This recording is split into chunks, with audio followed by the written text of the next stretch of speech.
ಗುರುಗಳನ್ನ ಕೊಂಡಾಡ್ತಾ ಇದ್ರಿ, ಜೊತೆಗೆ ಒಂದೇನೋ ವಿಶೇಷವಾದ ಕಥೆಯನ್ನ ಕೂಡ ಹೇಳ್ತೀನಿ ಅಂತ, ಯಾವ್ದದು?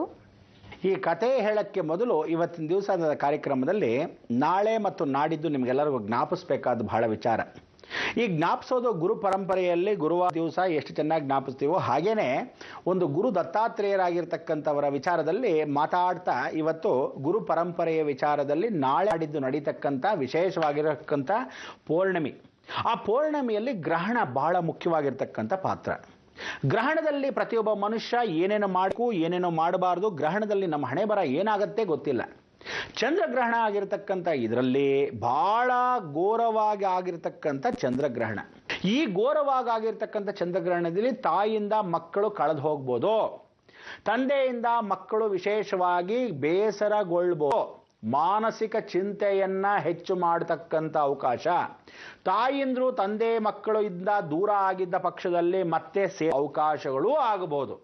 ಆದರೆ ಭಗವಂತ ನಿಷ್ಠಾನುಷ್ಠಾನದಲ್ಲಿ ಈ ಚಂದ್ರಗ್ರಹಣ ಸುಮಾರು ಸಾಯಂಕಾಲ 5:15 ಪ್ರಾರಂಭವಾಗ್ತಾ ಹೋಗುತ್ತೆ. ಚಂದ್ರಗ್ರಹಣ ಇರೋ ಸಮಯ 6 ಚಿಲ್ಲರೆ ಇದ್ರೂ 5:15 ಅಂದರೆ 1 ಅವರ್ ಬಿಫೋರೇ ಆ ಚಂದ್ರಗ್ರಹಣ ಬರುತ್ತೆ ಎಂದಾಗಲೇ ನಾವು ಸೂಕ್ಷ್ಮವಾಗಿರ್ತಾ ಹೋಗಬೇಕು. ಬಿಡ್ತಕ್ಕಂಥ ಚಂದ್ರಗ್ರಹಣ ಸುಮಾರು 9 ಚಿಲ್ಲರೆಗಾದರೂ ಸಹ, 9:22 ಆದರೂ ಸಹ 10 ಗಂಟೆವರೆಗೂ 11 ಗಂಟೆವರೆಗೂ ಚಂದ್ರ ಮಾತ್ರ ಯಾವ ಕಾಲಕ್ಕೂ ಬಿಡೋ ಹೊತ್ತರಲ್ಲಿ ನಿಧಾನ. ಶನಿವಾರವೇ ಬೀಳೋದ್ರಿಂದ ಶನೇಶ್ವರನ ವಾರವಾಗಿರೋದ್ರಿಂದ, ಶನೇಶ್ವರ ಅಂದರೆ ಮೆತ್ತಗೊರಡೋನ್ ಶನಿ, ಅವನ ಜೊತೆ ಆ ಚಂದ್ರ ಆಗಿರೋದ್ರಿಂದ ಈ ಚಂದ್ರನ ಕಾಟ ಬಹಳಷ್ಟು ಕಷ್ಟ.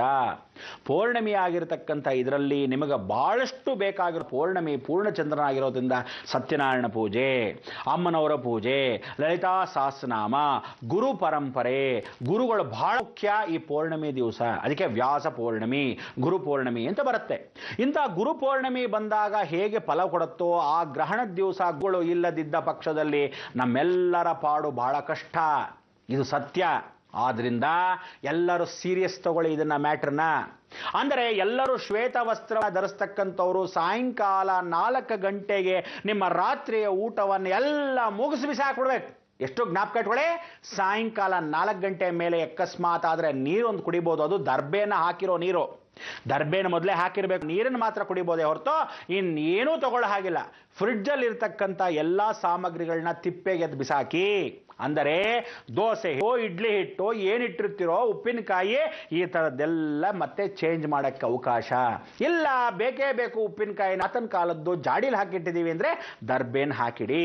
ಆದರೆ ತಿನ್ನೋ ಪದಾರ್ಥಗಳು, ಚಟ್ನಿ ಪುಡಿ ಅಂಥದ್ದೆಲ್ಲದಕ್ಕೂ ಬೇಳೆಗಳಿಗೆಲ್ಲರಿಗೂ ದರ್ಬೆಗಳನ್ನು ಹಾಕಿಡಿ. ಅಕ್ಕಿ ದವಸ ಧಾನ್ಯಗಳು ಎಲ್ಲದಕ್ಕೂ ದರ್ಬೇನ್ ಹಾಕಿಡಿ. ದರ್ಭಾಶಯನ ಅಂತಕ್ಕಂಥದ್ದು ಬಹಳ ಮುಖ್ಯ. ಹಾಸಿಗೆ ಅಂದರೆ ಮಂಚದ ಭಾಗದಲ್ಲಿ, ಮಂಚದ ಮೇಲೆ ಹಾಕಬಾರ್ದು, ಮಂಚದ ಕೆಳಭಾಗದಲ್ಲಿ ಅಂದರೆ ಹಾಸಿಗೆ ಕೆಳಭಾಗದಲ್ಲಿ ಹಾಕಿಡಬೇಕು. ಮಲ್ಕೊಳ್ಳೋದು ದರ್ಬೆಯ ಮೇಲ್ಕೋಬೇಕು. ನೀವು ದರ್ಬೆ ಡೈರೆಕ್ಟ್ ಆಗಿ ಮೇಲ್ ಮಲ್ಕೋಬಾರ್ದು, ಅಂದರೆ ಹಾಸಿಗೆ ಮೇಲೆ ದರ್ಬೆ ಸೋಕಬಾರ್ದು. ಯಾಕೆಂದ್ರೆ ಗಂಡ ಹೆಂಡತಿ ಮಲ್ಕೊಳ್ಳೋದು ಅಥವಾ ಈ ಗಂಡ ಹೆಂಡತಿ ನೂತನವಾಗಿ ಸಂವತ್ಸರ ಹೇಳ್ತಕ್ಕಂಥ ಅವ್ರು ಮಲ್ಕೊಳ್ಳೋದು ಈ ರೀತಿ ಮಾಡ್ಕೊಡೋದು. ಮೈಲಿಗೆಗಳು ದರ್ಬೆಗೆ ಆಗ್ಲೇಬಾರ್ದು. ಅದಕ್ಕೆ ಮಂಚದ ಮೇಲೆ ಮಲ್ಕೊಳ್ಳೋರು ಇಲ್ಲ ಚಾಪೆ ಮೇಲೆ ಮಲ್ಕೊಳ್ಳೋದು, ಚಾಪೆ ಮೇಲೆ ಅದ್ರ ಮೇಲೆ ಬೆಡ್ಶೀಟ್ ಹಾಕೊಳ್ಳಿ. ಯಾಕೆಂದ್ರೆ ಡೈರೆಕ್ಟ್ ಆಗಿ ದರ್ಬೆ ಮೇಲೆ ಮಲ್ಕೊಂಡ್ರೆ ಯಾವ ಕಾಲಕ್ಕೂ ತಿಳ್ಕೊಳ್ಳಿ, ಅಕಸ್ಮಾತ್ ನೀವು ನಿಜವಾಗ್ಲೂ ವೈಜ್ಞಾನಿಕವಾಗಿ ನೋಡಬೇಕಾದ್ರೆ ದರ್ಬೆ ಬಹಳ ಶಪ್ಪು, ಕುಯ್ದು ಗೀದು ಬಿಟ್ರೆ ರಕ್ತ ಬಂದ್ಬಿಡುತ್ತೆ. ಆದರೆ ದರ್ಬೆ ಮೇಲೆ ಯಾವತ್ತು ಮಲ್ಕೊಂತಾನೋ ಗಂಡ ಹೆಂಡತಿ ಸಂತಾನ ವಿನಾಶ. ಅದಕ್ಕೋಸ್ಕರ ಡೈರೆಕ್ಟ್ ದರ್ಬೆ ಮೇಲೆ ಮಲ್ಕೋಬಾರ್ದು. ಫ್ರಿಡ್ಜಲ್ಲಿ ಇಡ್ತೀರಾ, ದರ್ಬೇನ್ ಇಡಬೇಕು. ಫ್ರಿಡ್ಜು ಅನ್ನೋ ತಂಗಳ ಪೆಟ್ಟಿಗೆ. ಈ ತಂಗಳ ಪೆಟ್ಟಿಗೆನಲ್ಲಿ ನೀವು ಮಾಡ್ತಕ್ಕಂಥ ಪದಾರ್ಥಗಳನ್ನೆಲ್ಲ ಇಟ್ಟಿರ್ತೀರ, ನಾಳೆನೂ ಇರಲಿ ಬಹಳ ಚೆನ್ನಾಗಿದೆ ಅಂತ. ಇವತ್ತು ತಿಂದು ಖಾಲಿ ಮಾಡೋ ಹಾಗಿದ್ರೆ ಎಲ್ಲವನ್ನು ಖಾಲಿ ಮಾಡ್ಕೊಳ್ಳಿ. ನಾಳೆ ಗ್ರಹಣ ಆದರೂ ಸಹ 4 ಗಂಟೆ ಒಳಗೆ ಎಲ್ಲಾನು ತಿಂದು ಮುಗಿಸ್ಬೇಕು. ಯಾರಾದರೂ ಹೊರಗಡೆ ಪಕೋಡ, ಬೋಂಡಾ, ಬಜ್ಜಿ, ಸಾಯಂಕಾಲ ಶಾಪಿಂಗು, ಫಿಲ್ಮ್ಗೆ ಹೋಗ್ತಾ ಇದ್ದೀನಿ, ಅಲ್ಲಿ ಪಾನಿಪುರಿ, ಬೇಲ್ಪುರಿ ಅನ್ಕೊಂಡು ಪಿಜ್ಜಾ ಹಟ್ಗೆ ಹೋಗ್ಕೊಂಡು ಪಿಜ್ಜಾ ನೆಕ್ತಾ ಕೂತ್ಕೊಂಡ್ರೆ ಹೇಳಿದ್ದೀನಿ ಹುಷಾರ್. ಎಷ್ಟೋ ಜನ ಹಠವನ್ನು ಹಿಡಿದು ಎಷ್ಟೋ ಗ್ರಹಣಗಳಿಗೆ ಆಟ ಆಡಿದ್ದಾರ. ಈ ರೀತಿ ಆಟ ಪಕ್ಷದಲ್ಲಿ ಈ ಸಲ ಶನೇಶ್ವರನು ಸಾಕ್ಷಾತ್ ಆ ಗ್ರಹಣದಲ್ಲಿ ಬಂದಿರತಕ್ಕಂಥ ಚಂದ್ರನಲ್ಲಿ ಹುಚ್ಚುಮುಂಡೆ ಮಕ್ಕಳಾಗ್ಬಿಡ್ತೀರಾ, ಹುಷಾರ್. ಯಾಕೆಂದ್ರೆ ಈ ಗ್ರಹಣ ಮನಸ್ಸಿನ ಮೇಲೆ ಪ್ರಭಾವ. ಚಂದ್ರನಿಗೆ ಗ್ರಹಣ ಬರ್ತಾ ಇರೋದು ಎಷ್ಟು ವಿಶೇಷ ಅಂದ್ರೆ, ಶನಿ ಗ್ರಹ ತುಲಾ ರಾಶಿಯಲ್ಲಿ ಕೂತ್ಕೊಳ್ಳೋದ್ರಿಂದ ಎಷ್ಟೋ ಜನಕ್ಕೆ ಮೆದುಳು ನರ್ವ್ ಸಿಸ್ಟಮ್ ಅಂದ್ರೆ ಶುಕ್ರನ ಮನೆ ನರ್ವ್ಸ್ಗೆಲ್ಲ ಬಹಳ ದೊಡ್ಡ ಘೋರ ಅಂದ್ರೆ ಬ್ಲಡ್ ಸರ್ಕ್ಯುಲೇಷನ್ ಇನ್ನ ಶುರು ಆಗ್ತಕ್ಕಂಥದ್ದು ಸ್ಲೋ ಫಾಸ್ಟ್ ಆಗಿ ಯಾವಾಗ ಮಾಡ್ಕೋಬೇಕು ಉಷ್ಣಾಂಶದಲ್ಲಿದ್ರೆ ತಣ್ಣಗಾಗ್ಬಿಡ್ತಾರಂತೆ ಕೆಲವರು ಡಿಪ್ರೆಷನ್ಗೆ ಹೋಗ್ತಾರಂತೆ ಕೆಲವರು ಇಷ್ಟೇನ ಜೀವನ ಇನ್ನೇನು ಇಲ್ವಾ ಅನ್ನೋ ತರ ಆಗ್ಬಿಡ್ತಾರೆ ಅದಕ್ಕೆ ಯಾರಿಗೂ ಸೆಂಟಿಸ್ ಹರ್ಟ್ ಮಾಡಬೇಡಿ ಇನ್ನು ಮೇಲೆ ಅಂಥ ಒಂದು ಕಾಲ ಈ ಗ್ರಹಣದಿಂದ ಸೂರ್ಯ ಬರೋ ಸಮಯಕ್ಕೆ ಸಂಕ್ರಾಂತಿ ಸಮಯದೊಳಗೆ ಮತ್ತೊಂದು ಗ್ರಹಣ ಬರುತ್ತೆ ಅದು ನಮಗೆ ಕಾಣದೇ ಹೋದು ಆದರೂ ಸಹ ಭೂಮಿಗಿದ್ದೇ ಇದೆ ಅದಕ್ಕೆ ಚಂದ್ರಗ್ರಹಣದಿಂದ ಸೂರ್ಯಗ್ರಹಣಕ್ಕಾಗುವ ಅಪಾತ್ರಗಳಿಗೆ ಎಲ್ಲದಕ್ಕೂ ಕಾರಣವಾಗಿರ್ತಕ್ಕಂಥ ಪ್ರಳಯವನ್ನ ಪರಿವರ್ತನೆ ಮಾಡಿ ಬುದ್ಧಿಯನ್ನ ಹೇಳ್ತಕ್ಕಂಥ ವಿಚಾರಗಳು ಗುರುಗಳು ಮಾತ್ರ ಅದಕ್ಕೆ ನೀವೆಲ್ಲರೂ ಏನ್ ಮಾಡಬೇಕು ಒಂದು ಒಳ್ಳೆ ವಿಗ್ರಹನ ಪಕ್ಕದಲ್ಲೇ ಕೈಯಲ್ಲೇ ಇಟ್ಕೋಬೇಕು ಗುರು ವಿಗ್ರಹ ಚಂದ್ರನ ಸರಿ ಮಾಡ್ತಕ್ಕಂಥ ಯಾವುದು ಚಂದ್ರನ ಸರಿಪಡಿಸ್ತಕ್ಕಂಥ ಗ್ರಹಣದ ಸಮಯದಲ್ಲಿ ನಮ್ಮೆಲ್ಲರ ಕೈಯಲ್ಲೋ ಜೋಬಲ್ಲೋ ಅಥವಾ ವಸ್ತುಗಳನ್ನ ಇಟ್ಕೊಂಡು ಕೂತ್ಕೊಳ್ಬೇಕು